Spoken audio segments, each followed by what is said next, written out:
বন্ধুরা, তোমরা সবাই কেমন আছো? আশা করি ভালো আছো। আমাদের আজকের গল্পের নাম এক কাপ চা।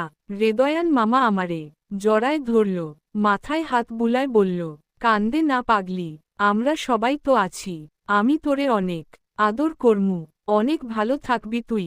বলতে বলতে হৃদয়ান মামার হাতটা আস্তে আস্তে মাথা থেইকা আমার বুকে চইলা গেল। আমি বুঝতেছিলাম যা হইতেছিল ঠিক হইতেছিল না, কিন্তু মামারে বাধা দেয়ার সাহস শক্তি কোনোটাই আমার আছিল না। হাত পা যেন অবশ হয়ে গেছিল, মুখ দিয়ে কোন শব্দ বের হইতেছিল না। অনেক ব্যথা পাইছিলাম, অনেক ব্যথায় চোটে চিৎকার বের হইতে নিছিল, কিন্তু হৃদয়ান মামা আমার মুখ চাইপা রাখছিল। জানেন ম্যাম, আমার মামি সকালেই বুঝতে পারছিল কি হইছে। আমার গায়ে জ্বর, হাঁটতে পারি না, বিছানা ভর্তি রক্ত।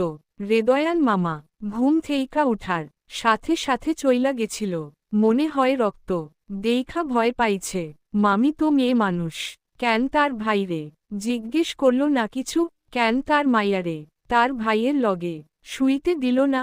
কেন আমারেই বলল আমার রক্তে দোষ, আমার মায়ের চরিত্র খারাপ? কেন জ্বর নিয়া আমি একলা একলা ওই নোংরা বিছনায় 3 দিন শুয়া রইলাম? বলতে পারবেন ম্যাম? একটানা এতক্ষণ কথা বলে ফুপিয়ে ফুপিয়ে কাঁদতে লাগলো মীরা। নৌসিন আস্তে করে নিজের চোখ মুছল, উঠে গিয়ে পিয়নকে বলল আরও 2 কাপ চা দিতে। ফোন করে তার অ্যাসিস্ট্যান্টকে বলল আজকের বাকি সব কয়টা অ্যাপয়েন্টমেন্ট ক্যান্সেল করতে। আজকে সে মীরার সাথেই কেবল কথা বলবে। ফ্রেশ 2 কাপ চা সামনে নিয়ে নৌসিন বলল, নাও মীরা, চা খাও। আগেরটা ঠান্ডা হয়ে গেছে। কিছুই হয়নি ভঙ্গিতে, 2 হাতের তালুতে চোখ মুছে মীরা চায়ে চুমুক দিল। নৌসিন ভালো করে মীরার দিকে তাকালো। কি সুন্দর একটা মেয়ে, বড় বড় চোখ, সামান্য কোকড়া চুল। কথা বলতে নিলে গালে টোল পড়ে কি সুন্দর গুছিয়ে কথা বলে। দীর্ঘশ্বাস ফেলে নৌসিন জিজ্ঞেস করল, তারপরে আর কি? আমি লাথি গুথা খাইয়া থাকতে থাকলাম। মাঝে মাঝে হৃদয়ান মামা আসে, মামি সব বুইঝাও আমারে বাঁচানোর চেষ্টা করে না, তার সাথেই ঘুমাইতে দেয়। ঘর তো আর নাই, আমিও বুইঝা গেলাম।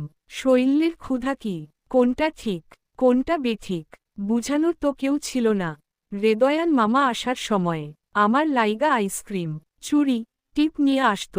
মামির কাছ থেইকা লুকায় আয়না দিয়া কইত, বলছিলাম না তোরে আমি অনেক আদর করমু?